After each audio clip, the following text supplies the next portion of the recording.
Today, we're diving into a hot topic that's been making waves in the health and wellness community, Ozempic, a medication that's been praised for its weight loss benefits, but also comes with its fair share of concerns. That's right, Mary. Ozempic, or semaglutide, is a GLP-1 receptor agonist that has shown promising results in helping people to manage their type 2 diabetes and weight loss. However, it's not without its risks and side effects, and we'll discuss these today. We'll explore how Ozempic and drugs like it work, what are their risks, what are their benefits, and we're going to draw insight from Johan Hari's latest book, Magic Pill, which sheds light on not only the extraordinary benefits of medications like this, but the disturbing risks associated with these new drugs, and which really emphasizes the need for a balanced perspective. Yes, and we're thrilled to have a special guest today, Denise Falatic, who is a patient of mine and has gone through her own personal journey with Ozempic over the last 2 years.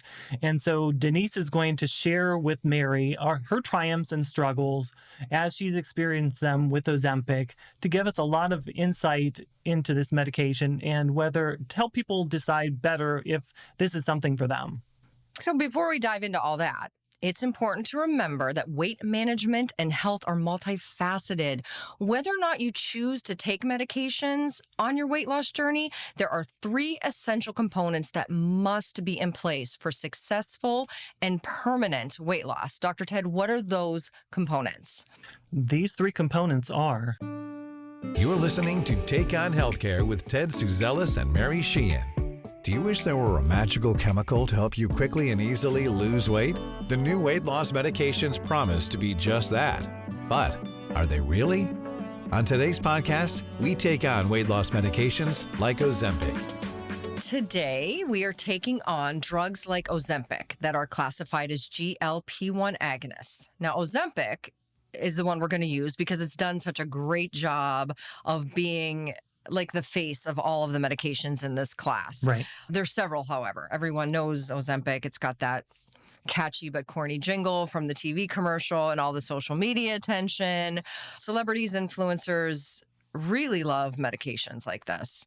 And I don't know that everyone in the medical community is quite as enamored as the celebrities, which is why I thought it would be a good thing for us to take on.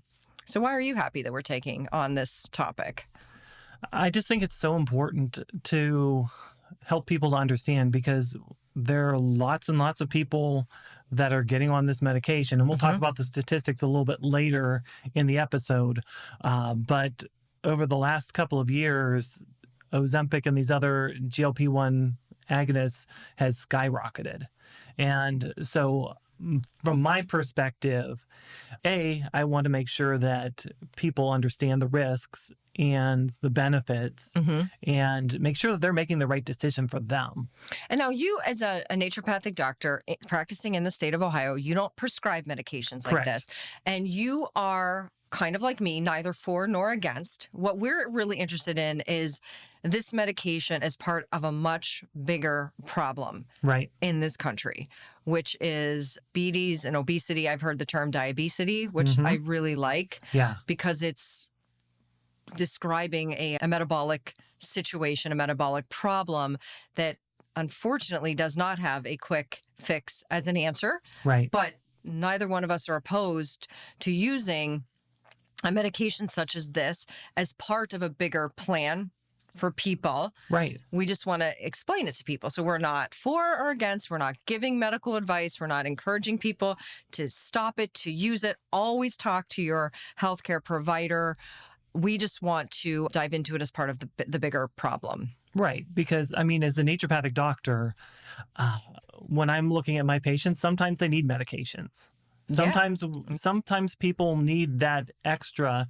They can't do it on their own, and it doesn't say anything about the patient, but it's everybody is in a different place. And so, yes, we want to look at the safest and least invasive therapies first. But sometimes those therapies aren't going to be good enough and we need to move into those medications. Yeah, I love your approach to meeting people where they are. And I think what we both like to do is help people even begin to think about, well, where am I? in this journey, and as opposed to being pulled in a direction because of an outside influence. Right. Be that outside influence you, me, or social media. Like, always look within to see where you are in your journey. So like we said, we're going to use Ozempic, but there's several medications like it. It's one of the GLP-1 receptor agonists, and we'll go into the really cool way that they work inside the body. Right. Other medications that are in that same class, Wegovy, that's a brand name. It's another form of semaglutide, which is what Ozempic is, semaglutide. Right. It's higher amounts, though, than Ozempic. And Wegovy is the only one really approved for weight loss. Oh, okay. So Ozempic doesn't really have a weight loss indication, but like we said before, so people aren't confused, oftentimes when you have excess body fat, you are in the state of prediabetes. Right. So that's your diagnosis. But technically, if you're not pre-diabetic, but you're overweight, then technically the indication, but it's the same chemistry is my point. Right. And also, too, there are conditions when the doctors write for it to get that prescription to be paid for by the insurance.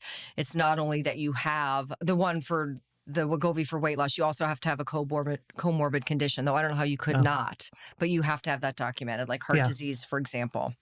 So let's start by discussing what Ozempic actually is. Ozempic is the brand name. The generic name is semaglutide. It's a medication that was initially developed for type 2 diabetes management. It's one of the GLP-1 receptor agonists, and we'll talk about exactly how those work in the body. But to be complete, there are other medications that are GLP-1 receptor agonists. For example, there's Wegovy, which is another form of semaglutide, so it has the same chemistry as Ozempic, but there's higher amounts in it. And it's the only one indicated for weight loss. But in order to get Wegovy covered for weight loss, you have to have a comorbid condition. So the doctor has to document the patient also has, say, heart disease, for example. Right. And you were saying that makes a lot of sense. Well, yeah, because you have to have some guardrails in place. We're talking about medications that have side effects, and it's something if you and we'll talk later about all of that, but these are medications that if you don't take properly and eventually you go off of it, you're going to gain all of that weight back and more. Mm-hmm. But also we have to make sure people in our country are so starved for weight loss at all sizes that you can see if we don't have those proper guardrails in place, you're going to have people that are technically a healthy weight, yet their doctor is going to prescribe them Wegovy, and they're just to lose those couple of extra pounds, or heaven forbid somebody with eating disorders that want to go way below a healthy weight. Good point. And so we need some strict guardrails. I love that. Yeah. So it's okay that I know people get frustrated when the insurance companies or the drug companies put up caveats for who can and cannot, but that is for your safety. Right. Okay. Right. Mounjaro is another one that's tirzepatide, Trulicity, dulaglutide, Byetta, exenatide, Victoza, liraglutide. All of those are for type 2 diabetes. Saxenda or liraglutide is for weight loss. That got a weight loss indication. And then there's actually an oral medication, Rybelsus, semaglutide, which is for diabetes.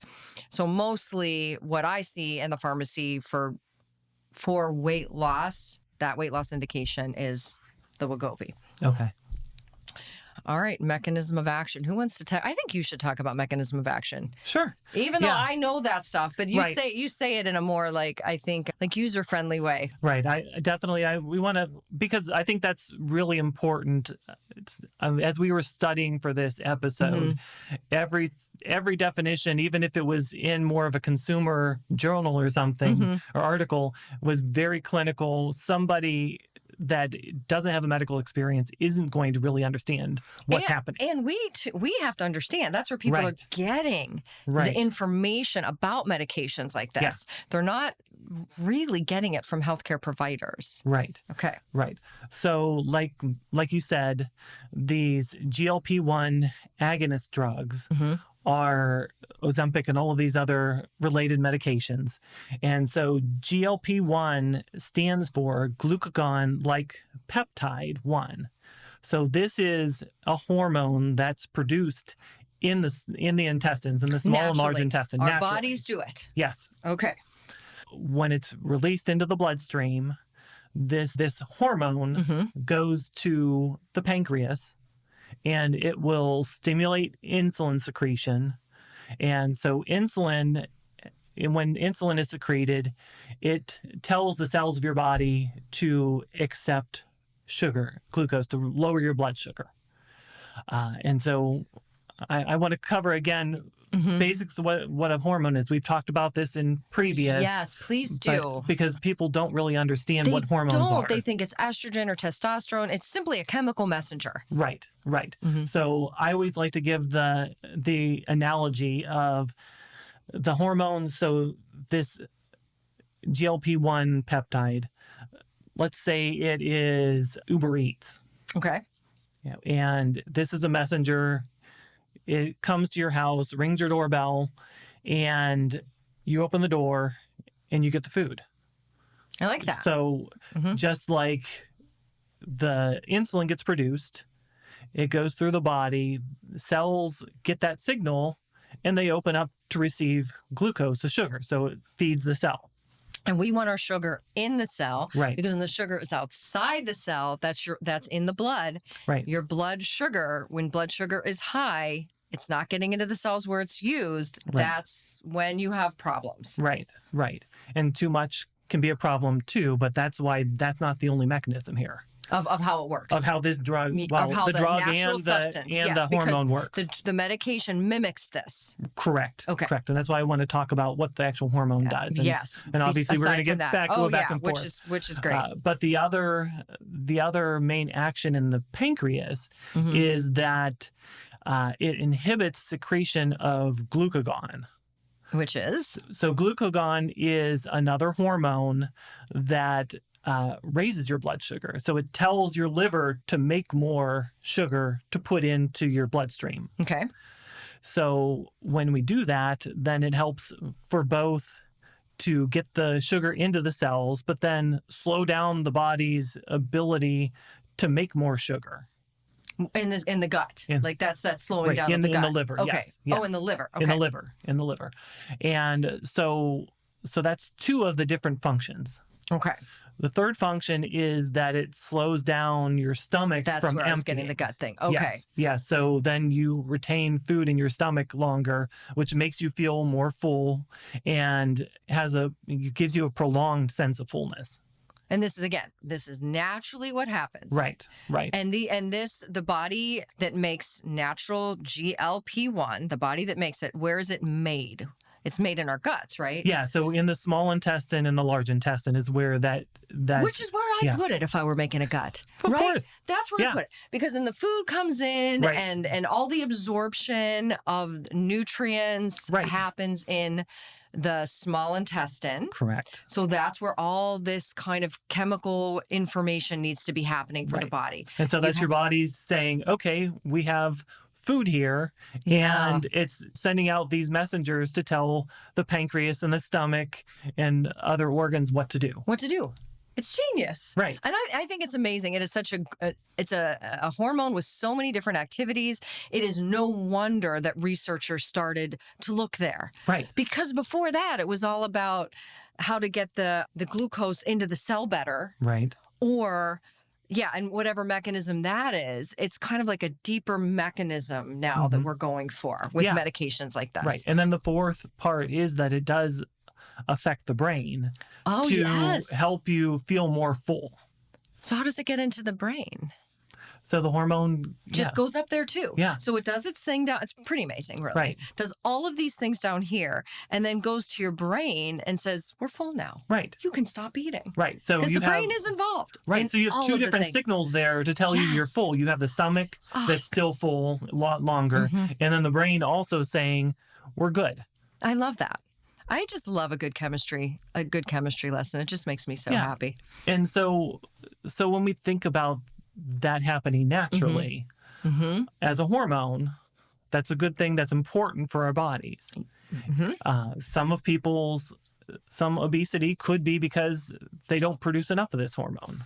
Do we know that for sure? No, we don't. We don't. But that's where they're thinking. They're thinking, okay, being overweight is not lack of, at least we understand this now. It's not lack of willpower. It's not anything wrong with your psychology necessarily, but perhaps your chemistry's off. Yes. You don't have enough GLP-1. Right. What can we do? They think. Yes. So, but when we look at that, in order to have the effects that these medications have, we're talking about much, much higher levels of this hormone than what's naturally produced. And so just like any other hormone, when there's too much, you could have different side effects. Right, because the body knows how to manage its own chemistry, right? There's things that probably turn it off, turn it on, other things we don't even know about yet. Right. Okay. Right. But every hormone has its side effects if you have too much. Makes sense. Doesn't matter what hormone we're talking about. Correct. Because they're all chemical messengers. Okay. So, blood sugar regulation, appetite control, we talked about that. Where are we with this? So I think we're just summarizing it. Right. So when you eat something, GLP-1 that your gut makes helps to increase insulin release. Insulin gets the sugar into the cells, which then decreases the amount of sugar that your liver makes. Right. Slows down food leaving the stomach, which helps control appetite and your weight, and also goes to your brain and kind of shuts off. I guess it stimulates satiety. Yeah. Satiety, that's how you say that. Okay. All right. So how does this then, then to use a medication that mimics that GLP-1 that does all of these things, right? How does then an approach like these medications line up with a more holistic approach to health? Yeah. So, I mean, that is kind of a tricky question. Yeah. Because on one hand, it does improve diabetes. It helps lose weight. So you have a whole host of different benefits that every practitioner wants. Doesn't matter what, allopathic, naturopathic, whatever. Right. Like we all agree. Yeah. That people need to lose weight and get their metabolism better. Correct. And with that, we're mimicking a hormone. Now, that's the tricky part. Right. Because we know that there are a lot of synthetic hormones that aren't exactly like your body's hormones that do tend to have a lot more side effects. So, for example, is it a good parallel to say when somebody has low thyroid and we give levothyroxine, it's not quite exactly how the body does it. So you have to be careful with the balance of it. With this, it's not really it's about the balance, but it's more about like messing up a lot of different pathways. Right. So the other hormone that I would look at more is progesterone. Oh, how so? Because when the synthetic progesterones, if they're not given with an estrogen, increases your risk for uterine cancer and different other cancers. Which we know that now. Right. But back in the day, we didn't know that. Everybody was put on synthetic progesterone for many reasons. Right. And then years down the road, we're like, oh, gee, when we messed with this. And I remember thinking, but it's not exactly progesterone. Right. But the marketing around it and the things people are talking about it, but it's really not. So it's kind of like this, right? Yeah. It is kind of like a supplementation. Right. But it's not exactly. Right. And so like with progesterone, natural progesterone doesn't have those same side effects. Right. So when we're looking at conventional medicine, medical doctors are very reluctant to prescribe progesterone. And it's a hormone that can be very helpful in menopause. Yeah, they are. Yet, because they look at it, if we're not giving an estrogen with it, then we can increase your risk for cancers. Where if somebody is getting the USP progesterone, the bioidentical form, you don't have those risks. So you can give a very safe hormone that helps to reduce some of those side effects of menopause. Yeah. And early on in menopause, when we have the ovaries, they're starting to shut down. They produce estrogen and progesterone. Your adrenal glands still will produce about 40% of your estrogen. Which is so nice of them to pitch in. Exactly.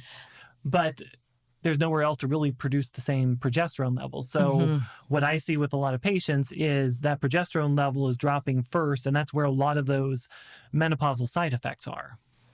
Got you.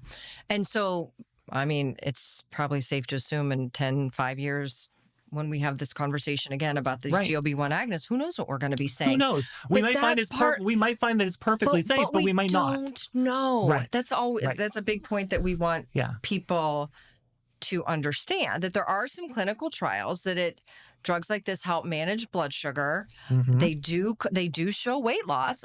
So that has been studied and shown. Right. And then there's the doctors could use these off-label for weight loss, diabetes, and kind of like the overlap there because they go hand in hand. And I think it's a great point to make. I think we should make this point. When people have this diagnosis, this drives me crazy, of pre-diabetes, to me, this just seems like slick marketing. Okay. It's diabetes. Right. I mean, it's metabolic disorder. Let's just call it like it is. Right. So then in a way, I feel like we're not being aggressive enough when we tell people they have pre-diabetes, because they hear that and say, well, at least I don't have diabetes. Right. Type 2. Right. But really, you're kind of on the way to that. Right. And so that's supposed to be the signal to, hey, I need to get my act together so that I can get my blood sugar under control so that I don't get diabetes. Right, because that leads to heart disease, cancer, and Alzheimer's. Right. Huge killers in this country. Okay, just want to make that point that we should be taking, well, you do take it seriously, and people should take it seriously. But again, like when I hear myself say this, okay, you've been diagnosed with pre-diabetes, understand how serious it is. And then I feel like, okay, then am I contributing to people saying, well, I need the magic pill and I need it now and I need to get well now. Right. Like, I need this weight loss now. Yeah. Which these medications can really make people lose weight very, very quickly. Right. Right. And so, so that's the big negative, is that we're not with this. It gives the idea that you no longer have to worry about diet and exercise.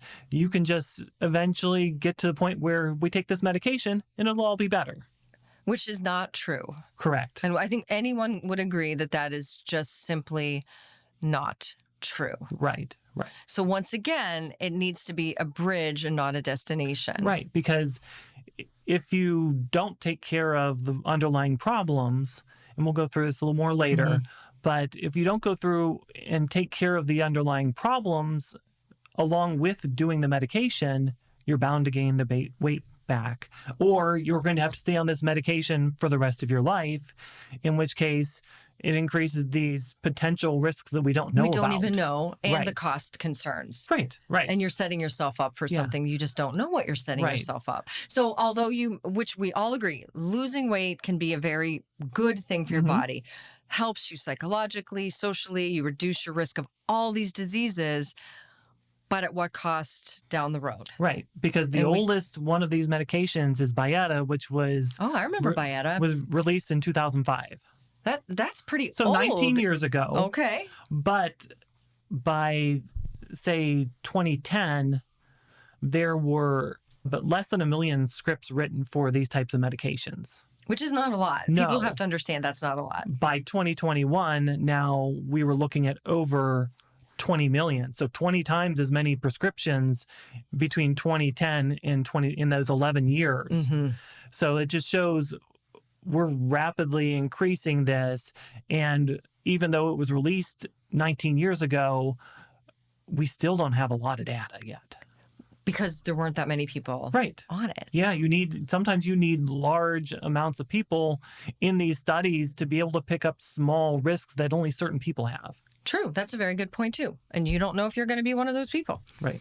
So then, where does that bring us, Ted? What part of our slideshow are we on right now? We've gone off on some really good points. Right. So I think it would be good to talk about side effects. And can I also say that side effect is also a marketing term? Side effect is just an effect.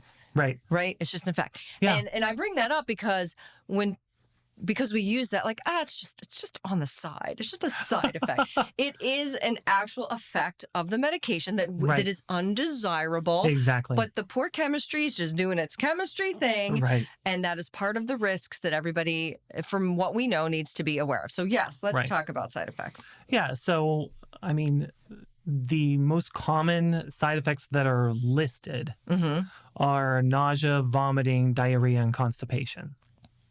None of those sound like much fun. No. But by the way, the drugs, because it's almost like your own GLP-1 rarely would make you nauseated or mess up your GI tract. Correct. So there must be something that it's like your own chemistry, but different enough to cause these kinds of things. Right. But then I also think people are probably like, well, I'm nauseous. This is good. I don't want food. Right. But taking the route of talking about other hormones like we have, too much estrogen for women right before their period causes all of their PMS symptoms. True. Okay. Most of the time. I mean, sometimes there's other factors, but simply, Right. And so there are a lot of other side effects that aren't really listed that we see time and time again that most people have. Like what? So like fatigue is a huge one. Yes. It's the one you hear people talk about. Right. It's listed, but that's a problem because then I think, okay, you're tired. Then are you going to want to go to the gym and work out? Because a lot of these medications cause you to lose weight, but part of the weight is also muscle mass. Right. Yeah. That to me is like very alarming that you would lose muscle mass. Yes. I mean, let me find the statistic here. Yes. Because between 10 and 30% of weight loss comes from lean body mass, which is mostly muscle loss for people on these medications. Okay, that seems like something that really should be talked about a lot. So it's not just making people lose adipose tissue. So then I can't help but wonder, if you lose weight without any medication, you take whatever path you take, there's no artificial anything. Right. Do you lose muscle mass too? That is a potential, correct? Right. Correct. If you don't have enough protein, or are there other factors involved? There are a lot of factors involved. For one, you've probably heard that you can't lose more than 1 to 2 pounds of fat per week. Okay, so you can't or you shouldn't? You mean can't. So your body won't allow it? Your body can't burn that many calories. I've never heard it put that way. Right. I always thought you shouldn't. Right. You could. So when you see weight loss greater than that, it's not your adipose tissue that's leaving. It's also some muscle. Correct. Well, right? Yes. And it depends on how large the person is. Okay, I mean, like when we have BMI really is. severely obese people, because when we're looking calorie-wise, you say the typical woman needs about 1,500 calories a day to maintain their weight. Okay. You need to cut about 500 calories a day to lose a pound a week. That's extreme. That feels so extreme to me. Yeah. So for exercise, that's walking, jogging, running 5 miles. And making sure you keep your food the same. Yeah, because you can't be wasting calories. Right. You don't have that many. Right. So if to burn 2 pounds a week, then that same woman has to be at 500 calories a day. That's not healthy. And then you go to 3 pounds a week, you're looking at a net zero. Which is going to jack up your chemistry, and the body's not going to allow for that anyway. So if you're morbidly obese, like what we saw on The Biggest Loser, people are 600, 700, 800 pounds. Well, they can be at a calorie negative deficit because they have so much fat to burn that they can do that better. Because their fat is burned and the body will do what it needs to do with that. Right. Because their calorie requirements are going to be a lot more to keep them where they're at. So I got you. So say somebody... Their basic metabolic rate. That's exactly, what we call the basic metabolic rate. So their basic metabolic rate might be at, say, 3,000 calories versus 1,500. So it's a lot easier to burn more pounds per week than a typical, somewhat normal person. Okay. So that just brings to mind that if you're burning more than that, if you're losing more than that, you're not going to be able to just burn fat. You're going to be breaking down muscle too. Which is bad, because Correct. we do have data that shows skeletal, a nice percentage of skeletal muscle on your body is really good for your overall wellness and longevity. Yes. So many benefits to having and it's part muscle. It's part of your metabolism too. So you lose muscle mass and then you go off the medication and your metabolism then is much, much weaker. That's why it's so easy to gain weight back again, because you don't have as much muscle mass to burn calories 24/7, no matter what you do. And that's something people really need to think about. Right. So then I've heard some discussions then. Can we counteract that loss of muscle with medications like this by working out, by lifting weights? Some can be. But if you don't have the energy to do that, but it can be. But I don't think we have enough long-term studies to really show, okay, here are people that are on a GLP-1 agonist that did this amount of weight training. Here are people that did not, or here are people that also did yoga, whatever. I don't think we've seen that. But there's been some studies, but it's not just about the weight. It's the weight training. It's about your diet too. If somebody is on these medications and just eating carbohydrates and they're not giving proteins to give back to the muscles, you're going to burn a lot more muscle mass quicker. It's such a good point. And then with the decrease in appetite from these medications, and how it makes you feel full so quickly, are people not then getting enough protein because they don't want to eat? Yeah. So that's where I've seen several people, not patients, but certain people, like my wife's stepdad is on one of these medications. I'm not exactly sure which one, but when we were staying with them in Florida over the Christmas holidays, he also has a continuous glucose monitor on him. And so he wouldn't eat all day, but then he'd have at night, because he needed to eat something, he'd have some cookies and chocolate milk. Oh my! And pass out, and his glucose monitor is going off because his sugar goes up. I don't mean to laugh, but I mean it's like the absurdity of it. Right. The absurdity of living like that. Yeah.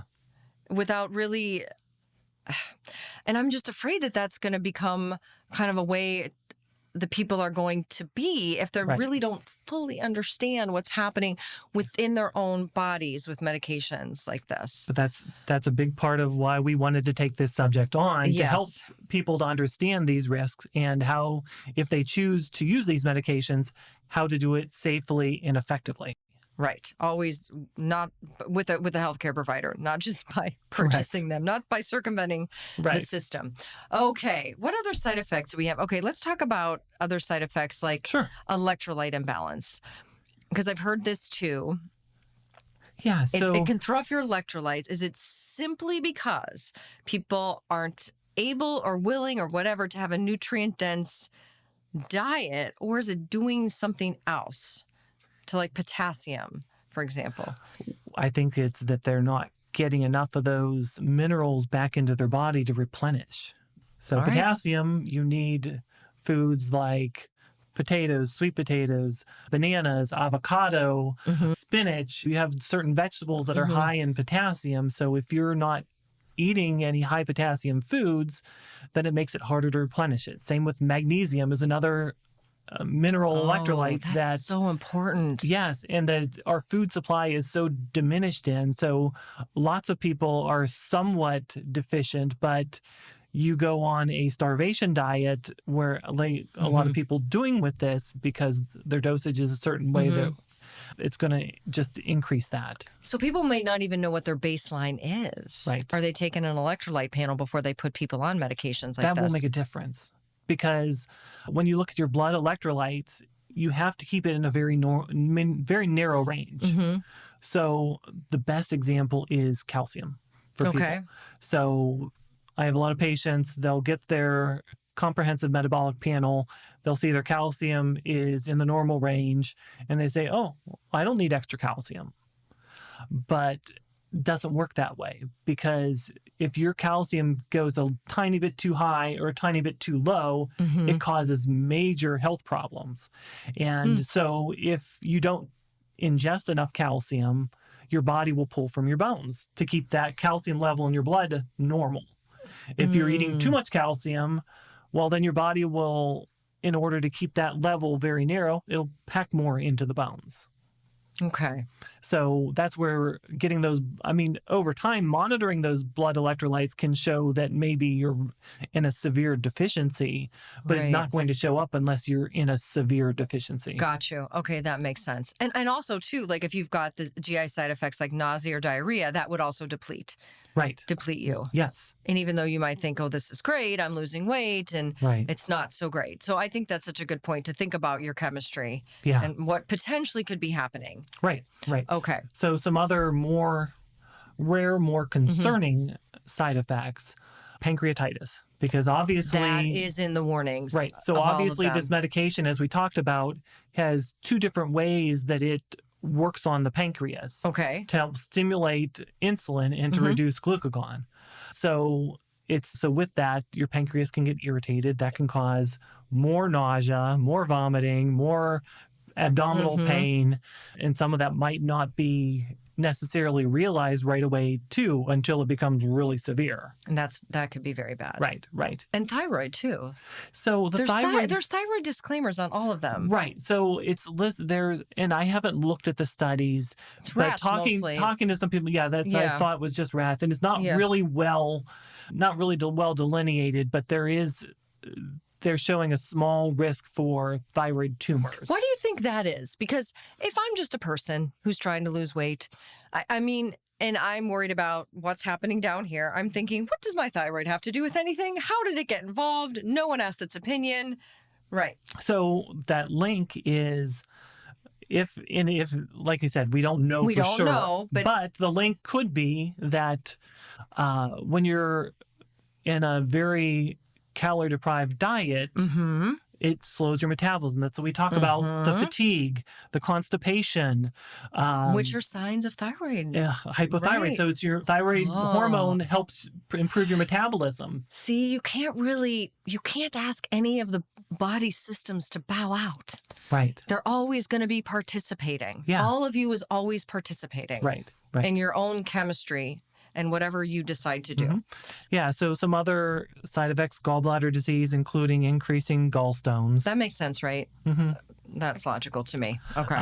Kidney damage, and that's going to, from what I've read, it seems to be a lot more because of dehydration.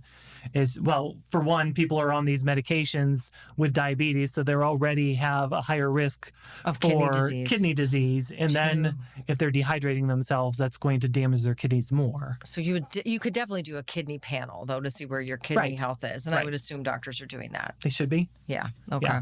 Yeah. But that should be just part of that whole diabetic panel that they're monitoring. Sure. If you're pre-diabetic, you're going to have all that done. As well as your eyes. You're going to see a podiatrist. Exactly. You're going to go to the eye doctor. You're going to have all these things. Okay. Yeah. And it also could increase the diabetic retinopathy, the diabetic eye disease, too. What, the medications like this? Yeah, that's one of the side effects listed. Why? I have no idea. Interesting. Yeah. You would think it'd be because you think, okay, that diabetic retinopathy goes part and parcel with pre-diabetes, diabetes. So if you're intervening on that and helping that would decrease. You would think so. We just don't know. Right. Okay. Right. And it could be, that's the thing. Some of these side effects seem to be when everything isn't working properly.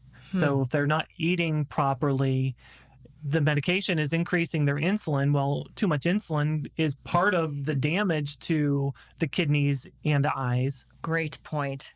Excellent. Okay. And so obviously low blood sugar can be a concern. Sure. Because you're increasing your insulin to help get the sugar into the cells. You're telling your liver not to make so much sugar, so your blood sugar could definitely drop. I wonder if it makes people crave sugar then, or you just don't crave anything. Right. That's what's so great about it. That's the problem, is that you don't have those guardrails again. Yeah, so you're numbing your body's internal signaling. Right. Which I think is always very scary. Right. When you mess with your own signals, because your body has so much to tell you. Right. Also, osteoporosis. Yeah, because if you're depleting your calcium, then the bones are going to get weak. Right. That's something to think about. Yeah, and then also there's a lot of mental health issues that can be tied to it. Should we talk about that? Is it a good time? Have we done like the physical side effects? Because with those psychological things, there's so much more to discuss. Okay. Yeah. So let's talk about it. Okay, go ahead. So what are the documented side effects? So that's the thing. There's not really a ton truly documented. It's talking to people or that, what was Johan? So he talks about the fact that when he was started on this medication, one of the reasons why he gained all the weight to allow him to need the medication was because of emotional eating. Oh, and so he had a bad day and went to one of his normal places that he would eat a binge meal and while he's taking this medication. Right, while he's taking the medication, and then he gets really sick and can't eat most of the meal. But then also that removes his coping mechanism to deal with the stress. I think that's such an excellent point. To me, that goes parallel with if you're decreasing your appetite, you've got to make sure you eat nutrient-dense food. So you need that education. Right. If you rely on food to meet a need, an emotional, psychological need, and you haven't dealt with what else can I do, you're really you're being very mean to yourself. Right. And so definitely can increase that depression and also suicidal thoughts and ideology and possible actual suicide. And that's been documented?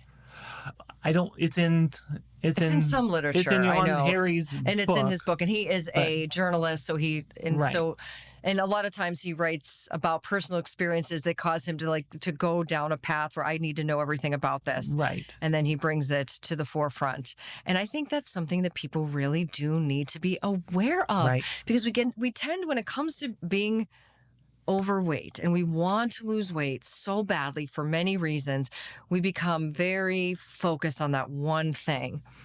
And anything else that may come in, like, well, you may have this body side effect, you may have this psychological side effect, you may want to consider this. We don't want to see that. Right. Because it's just too much. We just want what we want, and we want it now. Yeah. And this medication seems to promise that. But as we've been talking this whole time, we can mitigate a lot of these side effects by doing the process properly. The process meaning learning how to eat well. Right. When you should be doing that. Right. That'd be a great help. And then also the piece that's beyond your expertise and mine too, like the psychological parts. But we just want to bring it up so that people know if there is something, an emotional aspect to your eating, that you really want to make sure to address that in whatever way. Right. Because that medication is not going to solve that for you. No. And definitely along with eating disorders too. Right. But it does solve a piece of it, like the piece where people are constantly thinking about food. Maybe they don't have a kind of a diagnosis of an eating disorder, or they don't necessarily it could help more with somebody has bulimia, so that they're not going to binge, but the anorexics do everything they can to not think about food. And so this just helps to feed into what they're already trying to accomplish. So that would not be a help for overall healing. Right. So you really kind of have to know yourself and where you are with that. Yeah. And it's one of those things that needs to be put into place when doctors are prescribing these medications to know. And that's where we have to look at getting more information and having more strict guidelines on how to prescribe the drug. Right.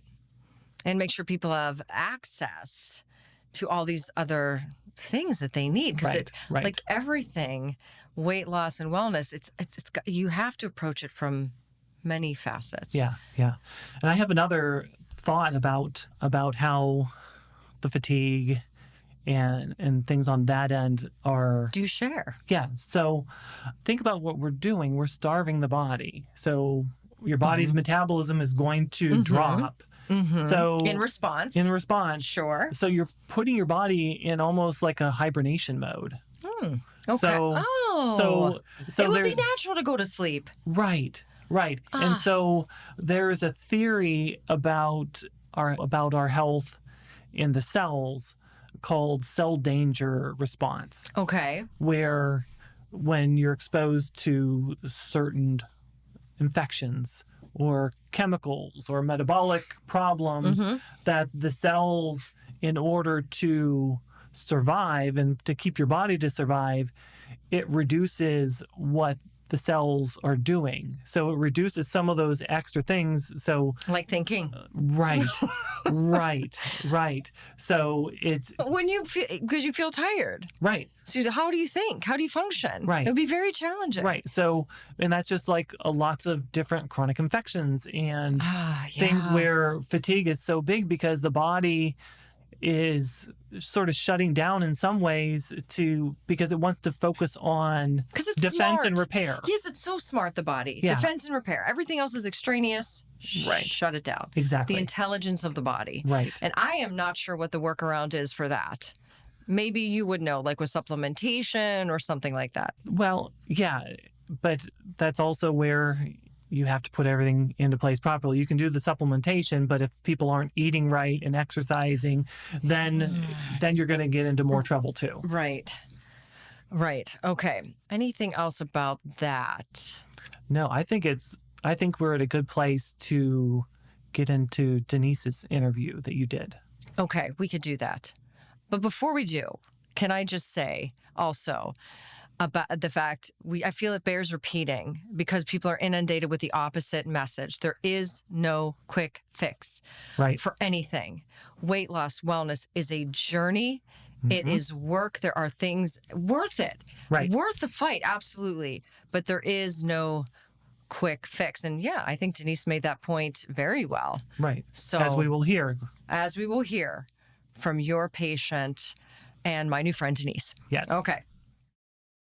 So joining us today is Denise Falatic. I'm so happy to have you here for so many reasons. Thank you. Because you've been a patient of Dr. Ted's, so you've tried some alternative things. You're a nurse, so you understand chemistry and medications, and you're into alternative stuff too, and you have a personal experience with Ozempic. Sure. And I would just love to get into a little bit about your experience. It goes right in line with what we're trying to say here, which is this could be very helpful. It can be harmful. How do we find the balance? I love what you just said that what did you say? We've been chasing this dream. We've been chasing the weight loss dream for years, honestly. And all of us. Yes.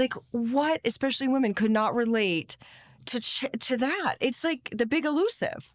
Well, I think society tells us what we should look like with the magazines, the social media. We're always trying to measure up. Everybody's always constantly judging us, whether you're heavy, whether you're skinny. If you're heavy, then you're lazy and you're sitting around eating bonbons all day on a couch. I joined a support group 2 years ago when I started the Ozempic. These are the hardest working men and women I've ever seen. They're constantly in the gym. They're trying to find new alternative ways to cook our food. It's amazing. None of us are lazy. We're not just sitting around waiting to be thin. We're all struggling looking for that holy grail, that magic wand, I guess. Everybody wants it. They all want to look like a celebrity like next weekend. Yes, I blame social media for all of that.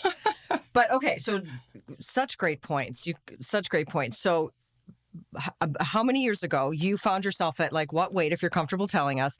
You were how many years ago at what weight, and then what was your driving force to want to lose weight? Because for you, it wasn't about vanity. No, it was about saving my life. I was pre-diabetic. March of 2022, okay. I was almost 300 pounds. I couldn't take my socks and shoes off after a shift.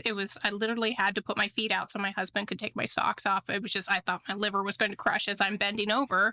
There was this huge stomach and I was winded. I had to do the steps a lot and I had to try and be healthy so I can watch my daughter graduate. So at that point, I was actually contemplating flying to Belgium to try an experimental surgery that's not available in the U.S. Okay, that's big. You were seriously considering that? Yeah, you fly up to Toronto and then fly into Belgium. But was that your first choice? No. I've been on diet stuff for years. Okay. We started back with, I met Dr. Ted in 2006. I was constantly sick. I guess I was fighting a food allergy that I had. I'm allergic to aloe vera, and I was ingesting it every day. To help lose weight? Well, no, it was just I thought it was supposed to be something healthy. Okay. Take this this daily vitamin. And I guess I was fighting the allergy every day, and I was just constantly fatigued. And my primary's like, there's nothing wrong with you, Denise. And I'm like, I don't buy that. Something's wrong. I met him at a conference for holistic, and he got me on the blood type diet.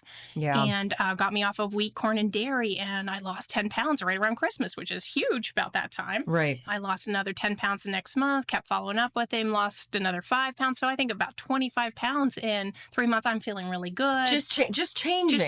Just what you ate. Yeah, exactly. A few things, simple thing. Not buying anything extra necessarily, except perhaps he prescribed some balancing supplements. Sure. There was some supplements, some protein shakes to keep my protein up. And we got pregnant out of the blue after 10 years of trying infertility treatments. My daughter, it was a picture-perfect pregnancy. But unfortunately, I did put 42 pounds on with her.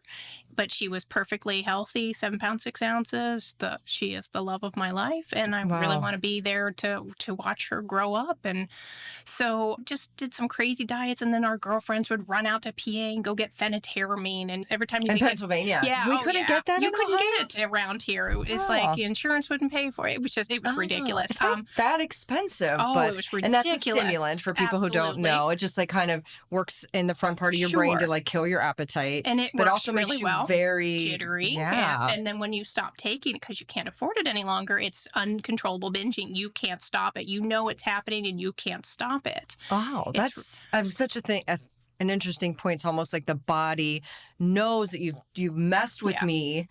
And now I'm going to get you back on this. Yeah. Because you've hit a part where you need to either keep going or you need to get stuff under control. But it doesn't act to the point where you can get it to stop. But you see yourself, you're binging and you can't stop it. And it did some damage to my heart. I have a valve that wasn't because of the phentermine. I mean, that was why they pulled it a long time ago. That's very true. Yeah. I had a regurgitation, a leaking in the aorta. So I'm like, you find yourself at the cardiologist and he's yelling at me to lose weight.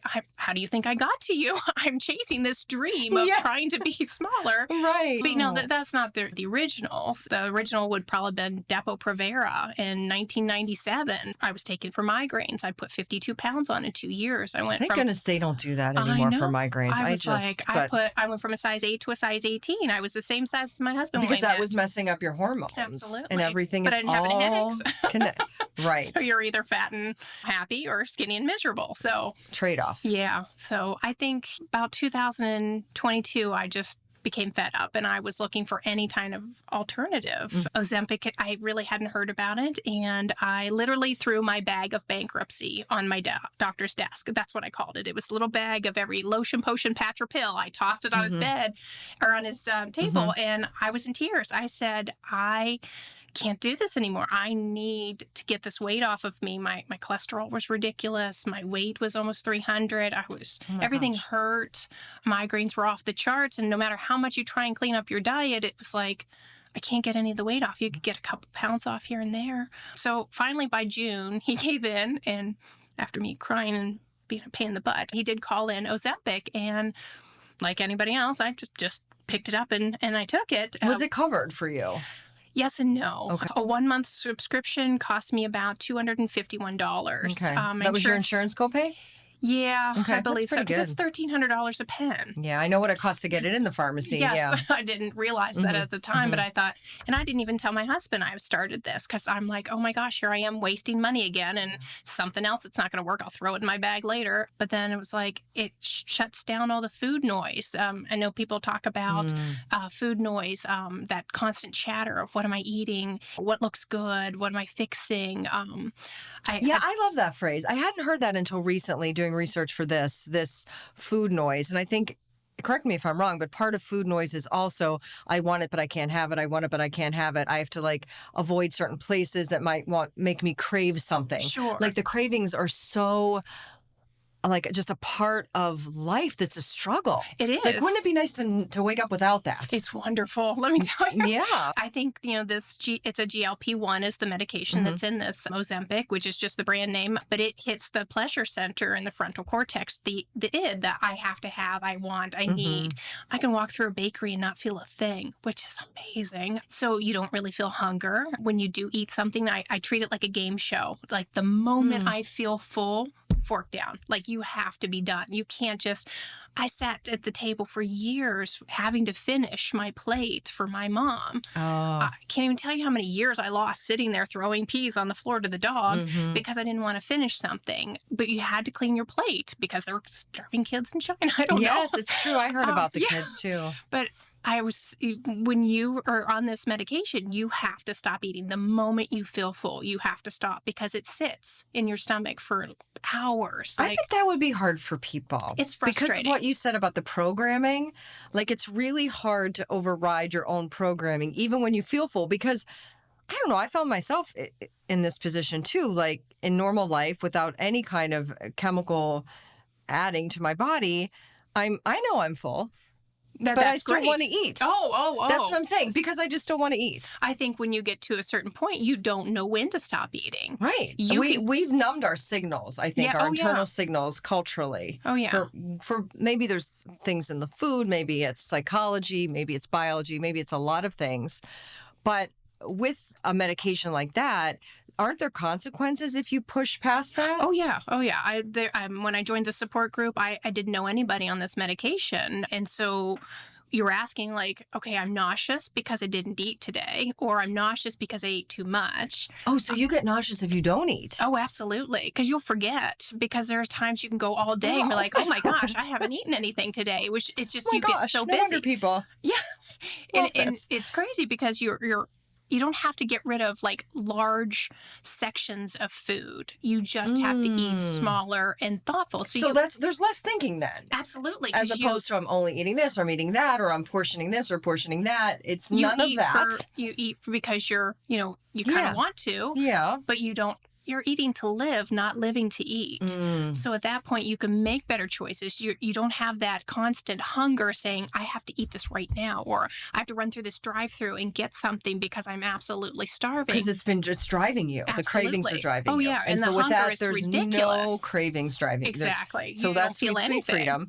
But if you don't eat, you're nauseous. And Yes. if you do eat, you're nauseous. Yes. And sometimes if you overindulge, the things that are like fatty or cheesy, I hear folks have vomited. They get bowel blockages. There's constipation. Those are some of the side effects that are. And this is from just being on the support group and just hearing people talk about it. Absolutely. So did your doctor go over any of this with you? Oh, no. Okay. No. Or your pharmacist? They called it in. And when I went to go pick it up, she goes, you do realize how expensive it is? And I'm like, yeah, I saw it on the website. And I said, I'm going to try it. I threw it on a credit card. And I didn't even tell my husband until I lost 17 pounds. And it was time to go get another shot because it lasts. Wait, you lost 17 pounds in a month? Yes. Okay, that's fast. It was crazy. And you did you have these like nauseous side effects? Okay, you did. Oh, yeah. Anything else like in the first month? A lot of headache. Well, I have headaches all the time anyway. So it was hard to say what that was about. Exactly. Okay. So fatigue is a big Even one. in the first month? Oh, yeah. As soon as you start taking it, you feel fatigue. You're tired. People, some of them push through and they go to the gym. Some of them get B12 injection. Like it's different from everybody. Yeah. Different who's keeping track of you. But I remember going. And your doctor was. Well, let me ask you that. Did they want to see your weight loss, see how fast you were losing weight? Did they want to see you more frequently so they could weigh you and maybe take your electrolytes? Is any of that happening? For me, no. But other people are. Exactly. Okay. I think because you're a nurse. Absolutely. He thinks I know what's going on. Right. But, he's been wonderful about it. Yeah. And when I went to see him, actually to the point where I wanted to be done taking the medication. I wanted to wean off. I said, is there a maintenance program? And he goes, I don't know. It's so new. We don't really have a maintenance schedule. So when you said you wanted to be done, how much time had you been giving yourself these injections? A year, two? I'm going to say I've been on, 101 pounds in 17 months. Wow. So that's what, about a year and a half. So in 21 months or 90 weeks, I lost 109 pounds. So 81 weeks on Ozempic, I lost 110 pounds. And it was at that point that you wanted to... I wanted to wean off the medication because I lost so fast the second year. I have skin hanging and it's not toning as fast. So I just kind of wanted to slow down for a little bit to see if this is maintainable. I don't know. That was smart. So you really didn't look at it like this is my life moving forward, giving myself a giving myself a shot every month for the rest of my life. You were thinking, let's see what happens. Is this sustainable in the future? Yes. Because I know my patterns. I know my patterns. And I know there are people sitting back waiting like, oh, she's going to put it back on. I mean, interesting. But you wanted to get off. You wanted to taper off. Yes, because I wanted to slow down the weight loss. I wanted to. That was your initial. Yes, because at that point I'm thinking, oh, I should go to the gym. It didn't sound so horrible at that point. It was just did you have energy too, or you wanted your energy back too? Starting to get some energy. You were starting, and then because you weren't carrying around as much and as many pounds. So you want to go to the gym. That would probably help with everything, overall toning and energy, and you felt better about yourself. So you wanted to go to the gym. This makes perfect sense to me. So you go to the doctor and you say, okay, let's go on the tapering plan because surely there is one. Yeah. But there wasn't. There isn't really. Okay. And actually at the time, I'm the only one that he knew that had lost over 100 pounds. So that was kind of like pat myself on the back kind of thing. For sure. But I'm thrilled. I would do it again in a heartbeat. There were some side effects. Did you taper then? You did taper. I am tapering now. So what does that look like for you? Not that we would give anybody any advice on tapering on their own, but for you and your doctor, what did you and your doctor work out? Well, as of January, my insurance has decided that I no longer need the medication, even though I wasn't done taking it. They have decided that I'm done with it. So I do have 1 pen left. So I have about 4 weeks left if I stay at the 0.50, which is the milligram that I'm at right now. So the hunger has started back up some, which was a shocker. I forgot what that felt like. For real? Yes. So it was trying to tune into, okay, am I hungry? Am I bored? Am I lonely? Am I depressed? Do I really need to eat? These are such good questions. But to be able to dial back and look at myself like, what kind of hunger am I looking at? Not that I'm ravenous and I need to eat a buffet full of stuff. It was, am I really hungry or am I just dehydrated? Am I thirsty? Good point. Like, is this the point where it's like, okay, go take a walk or go find something to do or go get a healthy snack, but to be able to pick something healthy instead of reaching for cookies. Because I make some really good cookies. I'm just not interested in eating them. So but you're still taking the medication. Yeah, I have about 4 weeks left. And it's every week. So you have 4 weeks left. Like this morning, I took my last one on my 1 pen. So I have 1 pen left. And then that's it? Yeah. Wow. Yeah, I'm not sure what I will do. I feel like there should be a ceremony after that 1 pen. I know. But it's okay. So then you have a plan. That's a huge part of your plan. I just want to acknowledge that you're asking yourself these questions. Yes. What kind of hunger is this? Yes. I think a lot of women have all kinds of hungers. Well, I mean, that all get channeled into food. Yeah. Well, have you ever sat and you ate an amazing meal and you're still hungry? Like you plowed through everything on the thing, but your stomach is still signaling that you're hungry. I don't remember what that's like. I'm sure it's coming back soon because I'm sure that this medication is tapering all of that down. So that ought to be interesting to see how that works. Are you in the gym? Or have you gone to the gym? I do. I have a membership. I pay my... Does that help? Does that help to... Okay. No, to like move your body that's such a good distraction for me sometimes. I don't enjoy it. I have a lot of injuries. I was a massage therapist for 23 years, so my hands are pretty shot. Yeah. So doing push-ups, you have to make sure you do them a certain way or you like the carpal bones get like really sore and then I can't pick up a cup of coffee or things hurt a lot. I'm old, so things hurt a lot. Not old. But okay, that makes sense. But we walk. My husband and I walk about 2.5 to 3 miles, and we go every out. Day. Not every day. We try and when we get some time, we sort out the world's problems, our problems. You know. That feeds a certain kind of hunger, right? Absolutely. Because it seems like you're very smart and you're a very good problem solver. Oh yeah. So I think that would be some energetic food to give yourself. Absolutely. Other side effects that you've had.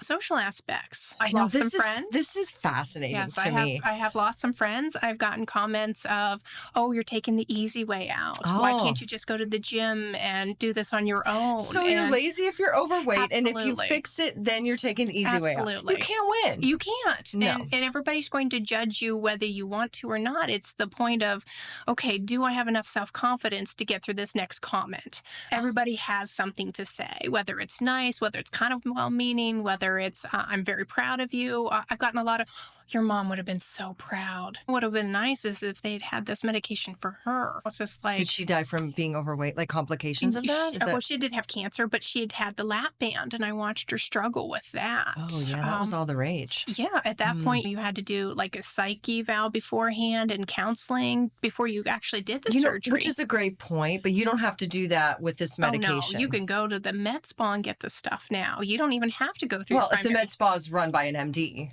Yeah, but then they have the online ones too. Everybody's constantly on the support group going different type. I'm not even going to throw any names out there, but there are some online stuff. You can actually talk to some nurse. A virtual nurse practitioner. And they will write you the script. It's just, and then mail it to your door. That. Yes. It's pretty easy. But that's expensive, is it not? Oh gosh, is it expensive? Okay. Yeah. But it's an option. That's what it is. So it's accessible. It's very accessible, more accessible than lap band surgery was in the day, or even is. But less of the other kinds of support that people need. Yes. Because I think losing friends would be really hard. It is frustrating. That's one social aspect. And you also mentioned the social aspect of everything we do revolves around food. You get together. What are we eating? And it usually isn't healthy. It's like, who's coming over? What do you want me to fix? What can I bring? You're like, let me run to the store and go grab something, and you just throw it on the table. And then you start grazing. And then there's, of course, alcohol and everything that's high sugar, high fat. What about alcohol in this medication? It's usually a no. Do they tell you that? Does anybody tell you that? I don't think your doctor does. It might be in that fine print when you pull out that little... I'll have to check that out next time I'm at the pharmacy. The support group, it's been interesting reading some of the comments of people have tried to have drinks or gone on cruises and had, unlimited. It makes you sick? What happened? For me, there's no room. Like if I were to have a beer, there's no space capacity in my stomach for it all to just sit there for hours. I tried a couple like mixed drinks over the summer. Yeah, what about that? Like a smaller volume. So it was just a junky Bacardi and Coke, and I had 2 of those. We were playing Uno. I went to bed. I woke up the next morning and had a bite of banana and burped up Bacardi. It sat in my stomach all night long, like literally. So you don't get buzzed. That's part of. Oh, you don't. No, you don't really feel the alcohol buzz, like that initial, okay, I feel excited, I'm relaxed. You really don't feel that. It just sits in your stomach. And the food sits there, too. Oh, absolutely. That would be very unpleasant, I would think. Well, you need to figure out, like, when you need to stop eating for, like, whatever shift you're working. I happen to work an afternoon shift, so it's frustrating to come home at about 11 o'clock and be, like, a little bit hungry or realize I hadn't eaten all day and try and put something in my stomach, but realize that it's going to sit there all night long and not metabolize because I'm sleeping, and then not metabolize because of the GLP-1 medication. So, social ramifications. And how about something else physically? You mentioned when you came in the studio about your hair, and then you told a story about electrolyte imbalance. Oh, okay. So after about 30 pounds, I started to lose a lot of hair. You won't notice it at the first, but once you start showering, you get a lot of hair, and like to the point where you could just roll it up and put it on the side. Do we know why that happens? You as a nurse, did you ever look into that? Like, is that a is there some sort of hormonal? I think it's a protein issue. Like it's not getting enough protein. Okay. I'm not quite sure what's happening in the body to the point where I've always had thin hair. I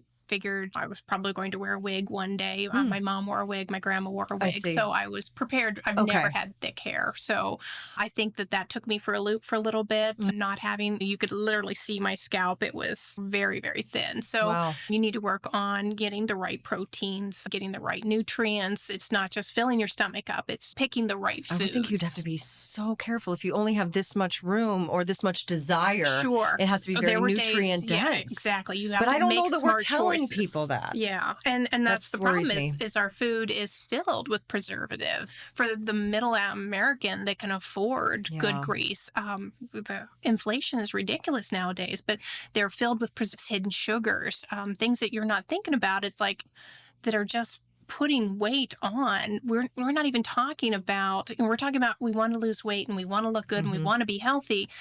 But we're not talking about the food that we have access to.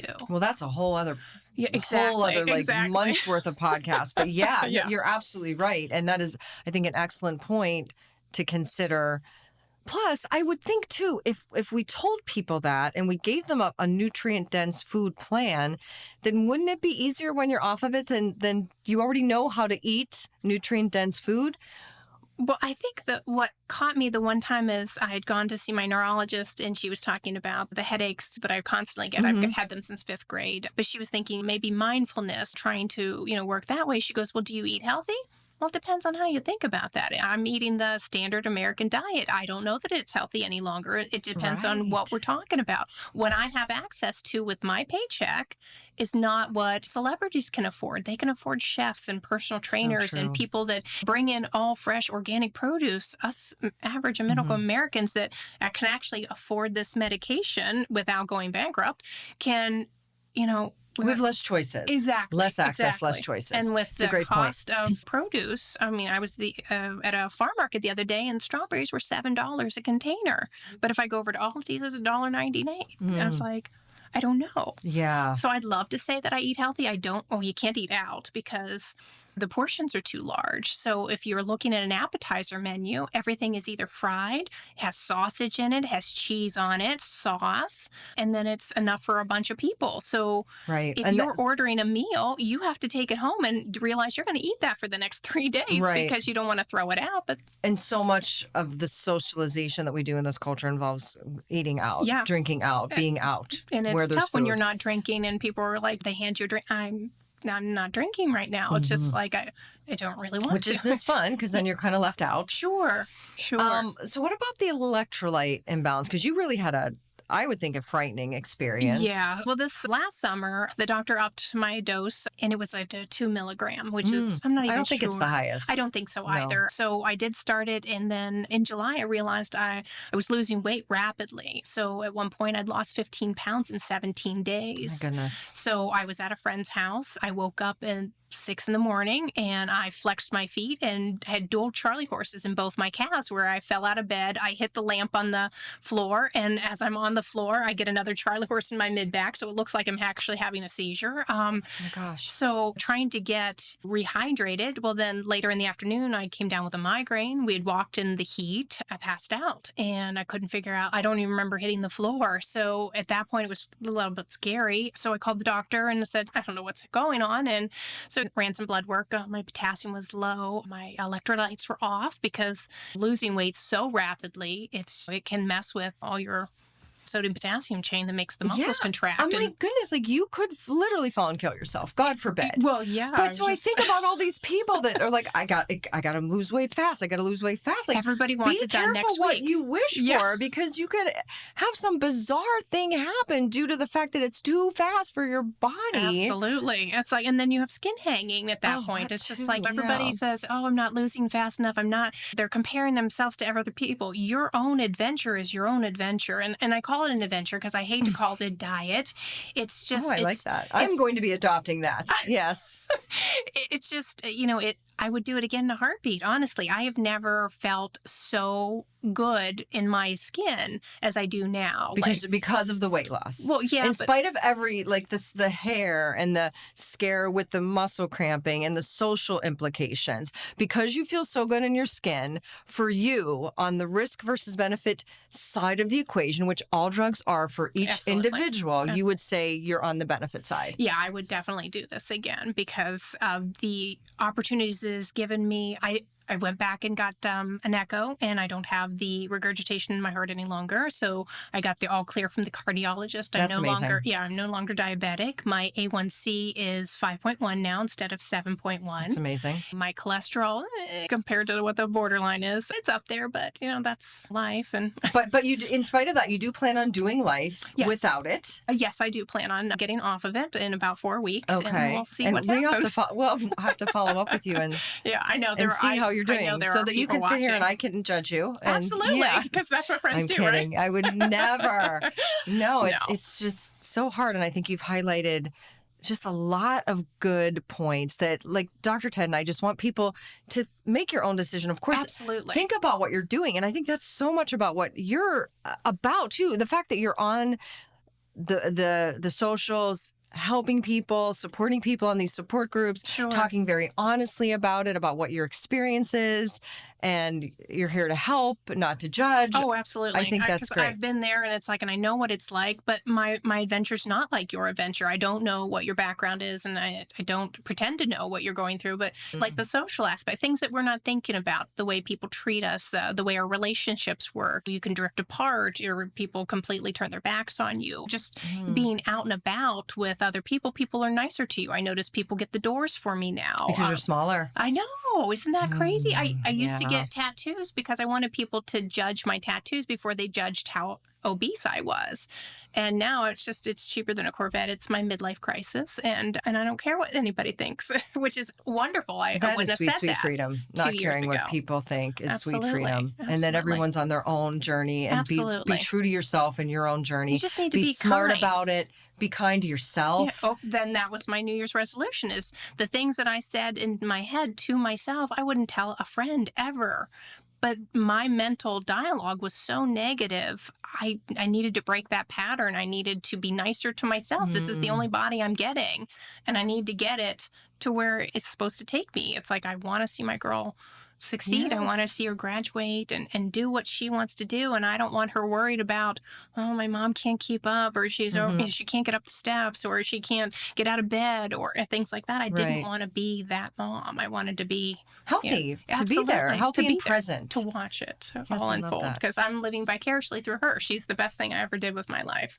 It is great to live vicariously through young people. Awesome. We share our wisdom with them. Absolutely. They share their youthful experiences with us. Oh, yeah. She's figuring out my cell phone better than I am. So yes, we need the kids, and they need us. Absolutely. So thank you so much for sharing all of this. Thanks for listening. We really appreciate you helping us.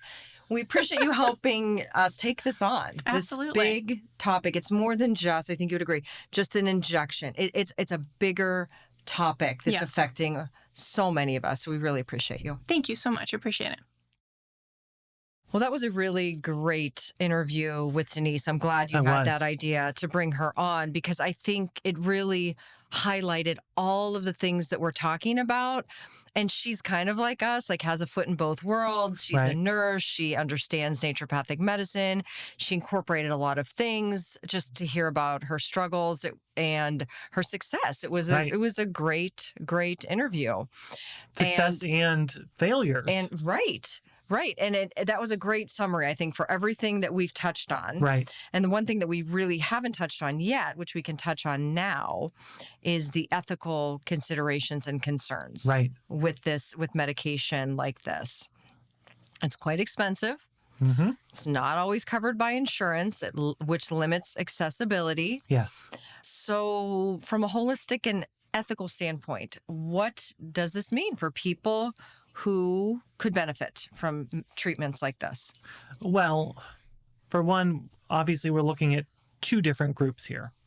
Okay. We're looking at the diabetes, which is a lot more likely to be covered. That's true. If you have a diagnosis of type 2 diabetes, you can access medications like this. Yes. And hopefully you would lose weight as your underlying metabolic disorder gets straightened out. Right. Okay. But obviously, with that too, a lot of the insurance is going to cap it at like 2 years. Even if you have type 2 diabetes. Right. Because even they understand it's a lifestyle-related illness. Right. Well, no, they're just cheap and they don't want to pay for it. Oh, okay.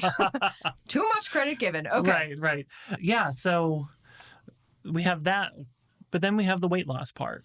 Right. Because not all of them are indicated, and the ones that are have various criteria. Right. And I would assume that for weight loss, the insurance companies still may not, even if it's indicated. Most likely, yeah. A lot of people don't understand that just because a medication is indicated for something and it's a branded drug, which all of them are branded, there's no generics yet, unless you go to a compounding pharmacy, which is could be a good option for people. Right.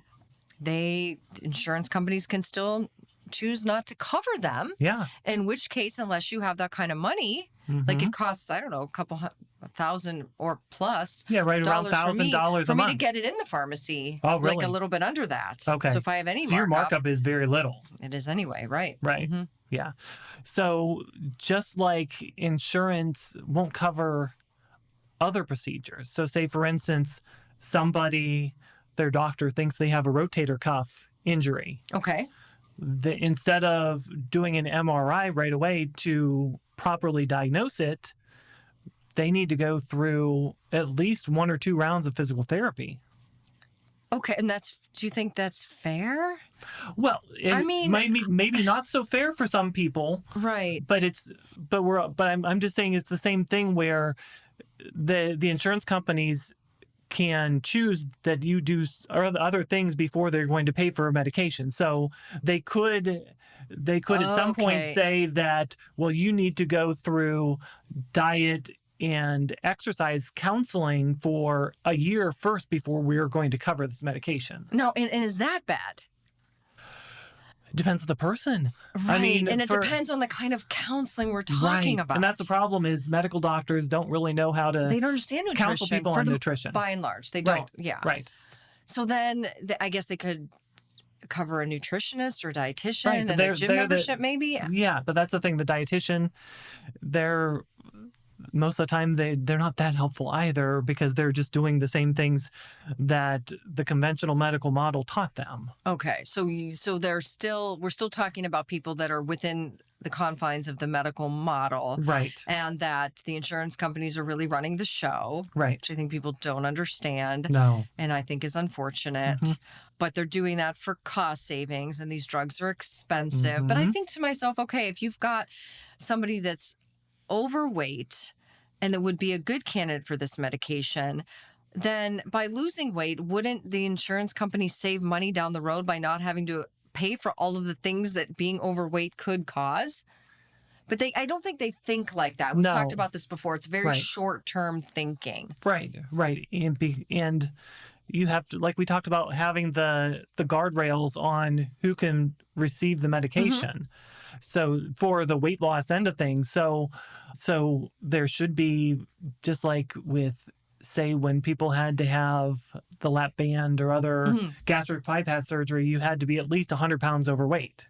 Oh, I don't remember. I guess that is true. Right. Which is a lot. It is. A lot of overweight to get to. Right. But that's the thing is, if you're at a certain point, say you're 25, 30, where is that line? You're 25 pounds overweight, you're 50 pounds overweight, you're 75 pounds overweight. But that depends on the person too, just like you said. Yeah. Yeah, like 10 or 15 pounds could be very detrimental to somebody and not detrimental to another person at all, depending on who they are. Right. But the system is a very cookie cutter system. Mm-hmm. It's really not designed for the individual. Right. And that's why it's so hard to understand this. And also you have conditions like sarcopenia, which is like a skinny fat person. Oh, where interesting.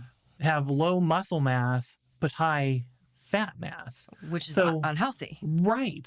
Even though they might look a certain way. They might look a certain way. They might have a BMI that's in the normal range, but they're a ticking time bomb because they look okay, and our society's only measure for health is weight. Yeah. Well, that's a whole other problem. Right. How do we measure these things? How do we measure health? How do we measure wellness? I feel like we have a long way to go. Yeah. And so, I mean, really, we should be doing better with looking at measuring body fat because most medical clinics do not do that. I'm glad you brought that up because don't you measure that? Yes. As part of your initial assessment. It's not always on my initial. Always? No. Depending on the person. Depends on the person. Okay. But you have that capability to do that in office. Right. And I mean, I use a consumer level scale that only a couple $100. Yeah. So it's not it's not perfectly. It's not the perfect accuracy, although the only perfect accuracy is a huge dunk tank. Yes, those are very accurate. That's what the celebrities would be using in the athletes, I would assume. But having ways to look at that body fat percentage can give you a much better picture of how overweight somebody truly is.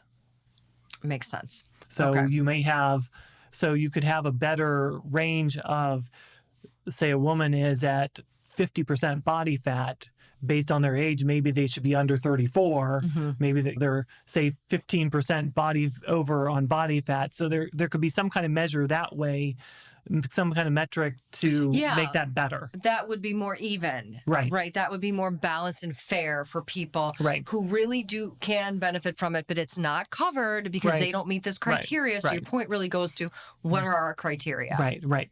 Because you can have a female athlete that's 6'5", 6'6", and she's technically 100 pounds overweight, but based on, but a lot more muscle and versus somebody that's 5'2" and 100 pounds, technically 100 pounds overweight based on the height weight scales. Right. And it's a huge difference as far as where you truly are. Right. Right. And then, so that's a concern. Mm-hmm. The way it's measured, and it would leave out people that need it and can't afford it. By and large, that's what we're talking about, because anybody who has the means can get it. Right.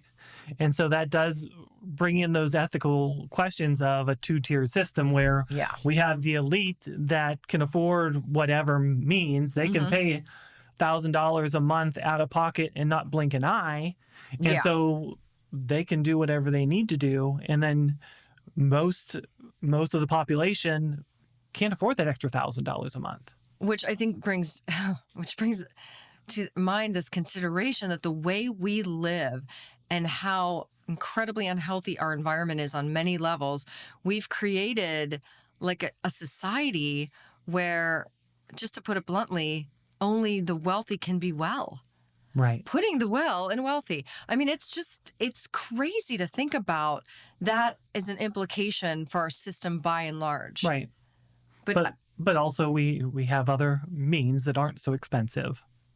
Okay, let's talk about those. Well, but we've talked about that. The diet, the exercise, things that people can do. So not to make it, that's like a big picture thing. You don't want to disempower people, is what you're saying. Exactly, because this isn't the end all be all.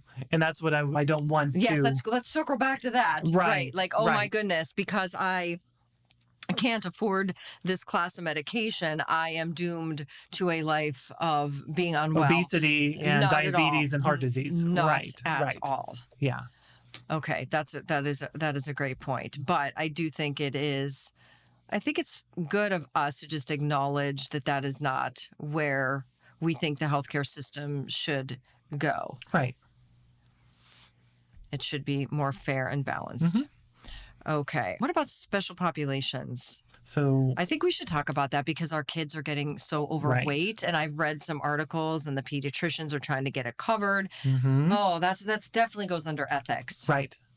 So there was actually a JAMA article released this week on this. We're so timely. Yeah, the GLP-1 receptor drugs, and so 30,947 adolescents between the age of 12 and 17 have already been dispensed these drugs.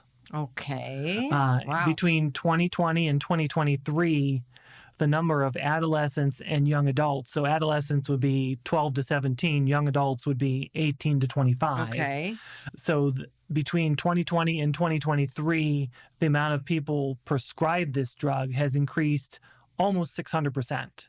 So from 8,722 people to 60,567 people. And these are people where that population aren't included in drug studies. Right. So they are the study. Right. They are the guinea pigs. Yes. And I'm sure, again, though, it's risk versus benefit. We know a kid that is overweight is going to be facing these many health challenges and potential problems, pain, suffering, early death, etc. So we know that. So then I can understand why they would want to intervene with something like this. Right. But we really, really don't know the risks of it. We don't, especially with people this age are still growing and developing. We don't know how that's going to stunt their development. If at all. Right. Their chemistry is so different. Right. Plus, if you're intervening with these quick fix medications like this at such an early age, when they are going to have much higher metabolisms and can do a lot more with diet and exercise, you're almost dooming them to never be responsible for their health down the road. I think that's a really interesting point. It's like a messaging. We don't want the message to be being overweight and the things that come with it are good for you. No. Nor do we want the message to be you need something outside of yourself to take control of your health. Right. So that's a really tough thing for a kid whose brain is forming and is getting messages and is too young to give consent. Right. And they're so inundated with messages from the social media and the celebrities and everybody who are using medications like this, and they probably are already like predisposed to thinking, well, this has got to be the answer for me. Right. Nor are they old enough to buy their own groceries. So there's just so many things to take on when it comes to a special population like a child. And maybe that's... Yeah, so I mean, it comes down to, we really, first and foremost, we need to be educating kids that are overweight. And unfortunately, it's the parents that a lot of times aren't doing the job, and they're being the role model. You can't eat horribly and not exercise yourself, but then tell your kid that, well, they need to stop eating and exercise so they're not so big. It's so true. And even not just like the parent child, but people that live in the home. But I also read something where a good predictor of whether or not you're going to be overweight are the people you hang out with overweight. Right. So it's obviously environment, food, and overeating, over-consuming. You pick up those habits. Like people that say, well, my parents are overweight, my sister's overweight, my cousin, it's genetic, there's nothing I can do. Yeah. But it has to also do with, they've learned certain habits. Learned behaviors, learned habits. Right. So it'd be something that the whole family needs to take on. Right. And yet again, like we're fair about this. We're not blaming anybody. No. We're definitely not blaming the kids. We're not blaming the parents. But we're having this conversation to think about these are things that we need to be mindful of. Yes. And it is. Like, I think back now to because I struggled with eating disorders when I was a teenager and had to it was such a fight and a long fight and levels of healing. And I always was very cognizant of then, what messaging am I giving to my kids? Right. When it comes to body, girls, and weight. And I also thought about that when I was talking to Denise about being judged. And I watch myself, like, did I look at somebody and just kind of like, in my mind even judge them a little bit for how they looked or their how much room they took up. Right.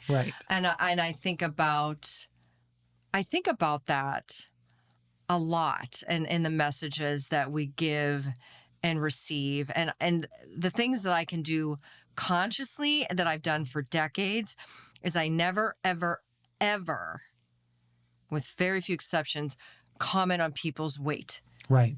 That means if I have a family member that lost weight, I don't say, oh, you look so great. Well, why don't you? It's so encouraging because they are more than their body. They are more than the number on the scale. I would much rather say to one of my female relatives or friends, talk about, what have you accomplished lately? What are your hopes and dreams? Can we connect on something other than how we look? Right. And think about it.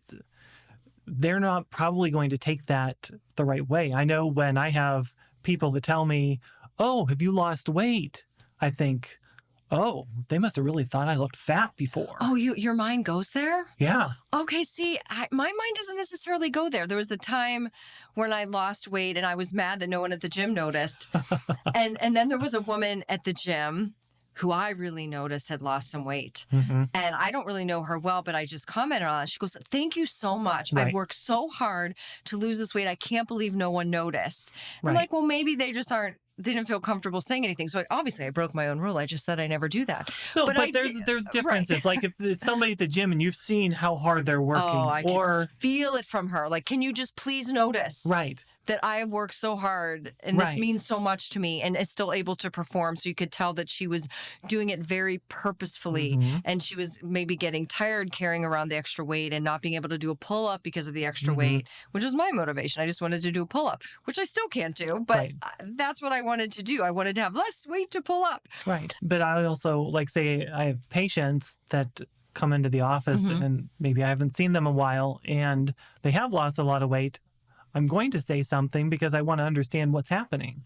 Yes. So not as a judgment or anything else. But that's part of your relationship. Exactly. How could you not? They hired you to help them get well. Right. They've lost weight, which will help them get well. So of course you have to. Right. But we also have to make, well, what if something else is going on? Maybe, like Denise said with some of the people that would talk to her, oh, do you have cancer? Or there's a lot of other reasons why people could lose weight, and we need a couple of pounds which might change a little bit of how you look isn't important. And that's where I would never say something. But if I see a significant weight loss, I want to know what's happening. So either A, is there something wrong that we need to address? Or B, have they done something really right and we need to celebrate that? I love that, Ted. Yeah. That seems like it's a good place to is that a good place to end on?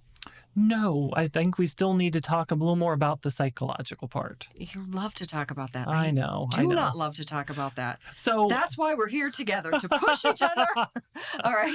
So what I wanted to come back down to, and I know that this was something when you read about Johan Hari's thing, he talked about this being the next opioid crisis.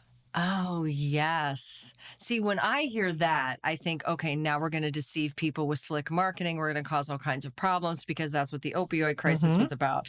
Really good marketing, and healthcare providers believed lies. The marketing was so good. Right. We believed a lie.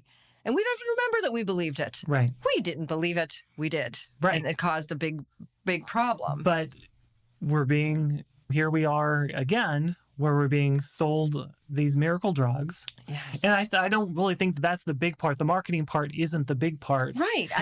Here's where I see the correlation and the parallel is when we've talked about people not doing it properly. They don't do the diet and the exercise part. They don't take care of the psychological part. Because opioids in and of themselves are not bad. Right. They were never bad. It was just inappropriate use. Right. Right. But so you have a situation where somebody, after 2 years being on the medication, well, they can't afford it with their insurance anymore. Right. So isn't there the possibility that we're going to start seeing a black market where people are going to go into people's houses and steal their Ozempic or their grandmother's Ozempic that they know they take and sell it to other people? Or use something else somebody will develop something that's like a street drug, right, that maybe has other ramifications, right? So that's where I see that's the bigger correlation. Okay, that's where you see the parallel. Yeah. And to me, like, I like to stay, because it's so devastating, and that I don't want anything to, I don't know what my problem is with comparing anything to the opioid crisis, because I'm so invested in it with my work with Ohio Can, and I see the suffering, and could anything touch this level of suffering? Maybe that's it. But I do think it's a concern to get people kind of dependent on something that really isn't the answer, but seems like the answer to create problems down the road. And he makes that point in his book. I got to read that book. I've read all of his other books. I should read that. I haven't had a chance to read the book. I've just heard interviews. But that's just me thinking about it. That's where I draw those parallels with that. That's fair. That's very fair. Okay. Yeah. Yeah, something to consider. But again, everything that you do for your health should be begun with the end in mind. Right. Okay, I'm going to stop this at some point. I'm going to stop this medication at some point. Well, what does that look like then for me? What am I doing now for future me? Right. Yeah. Yeah, so I think that comes down to our big takeaway here. Oh, what is it? So, I'm so in it. I've forgotten what's our big takeaway? So we've talked about this throughout the whole episode, but haven't put it all quite together.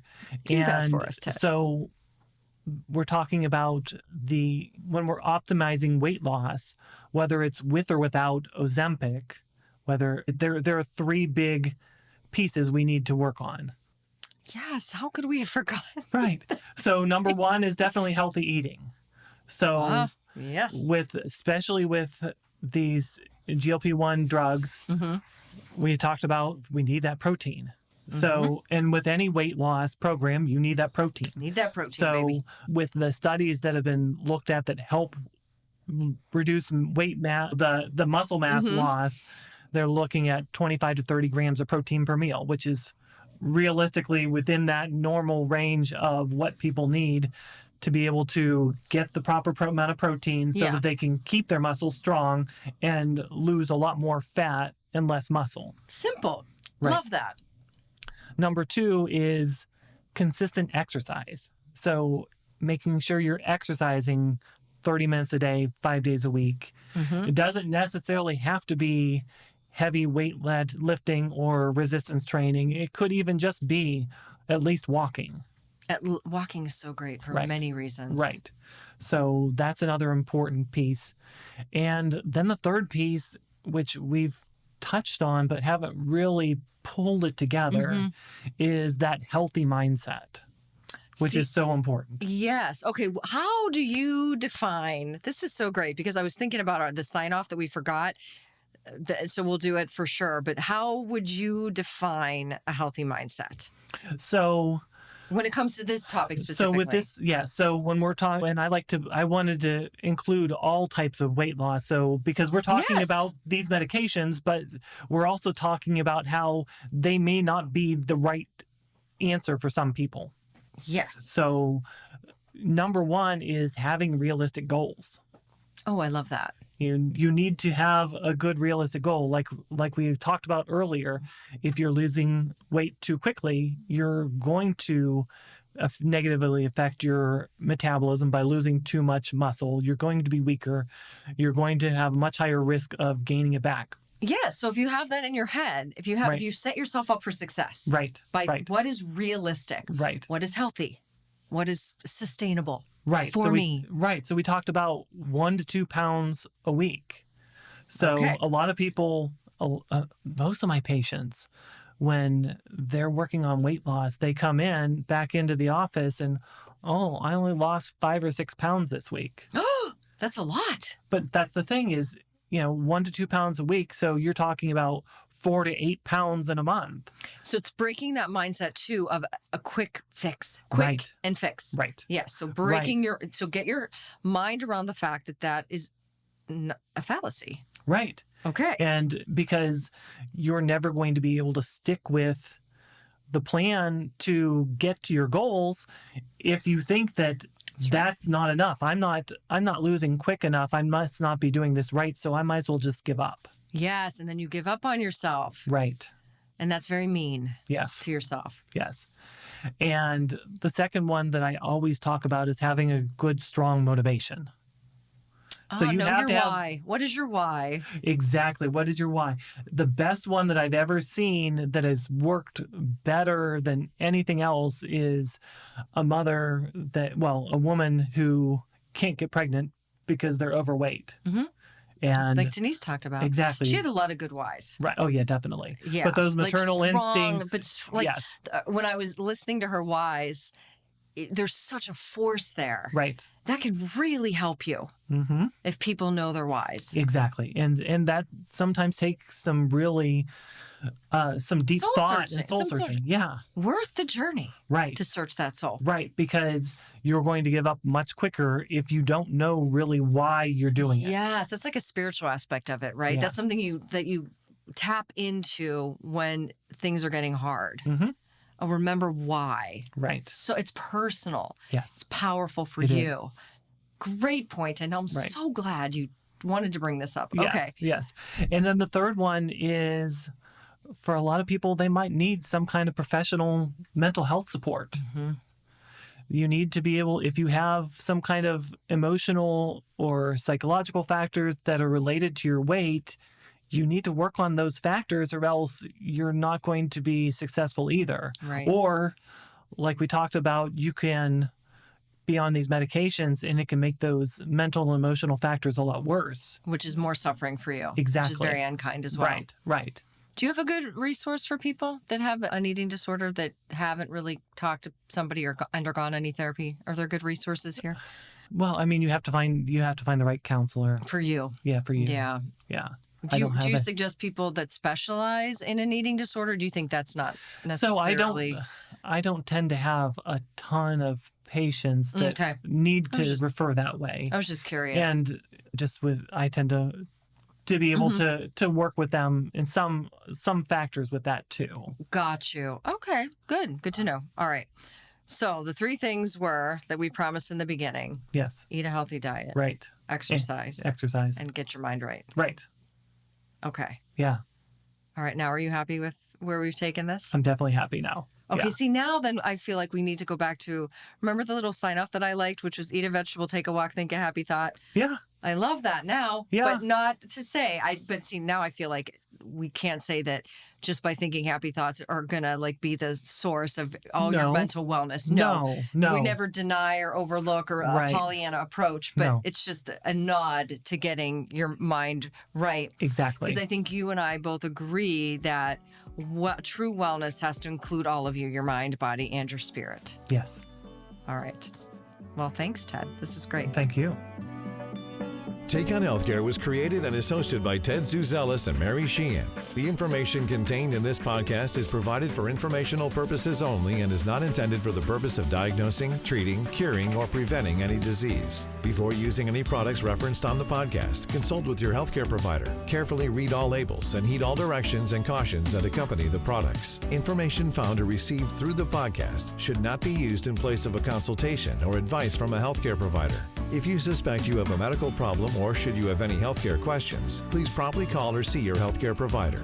This podcast, including Mary Sheehan and Ted Zuzelis, disclaim responsibility for any possible adverse effects from the use of information contained herein. Opinions of guests are their own, and this podcast does not endorse or accept responsibility for statements made by guests. This podcast does not make any representations for warranties about guest qualifications or credibility.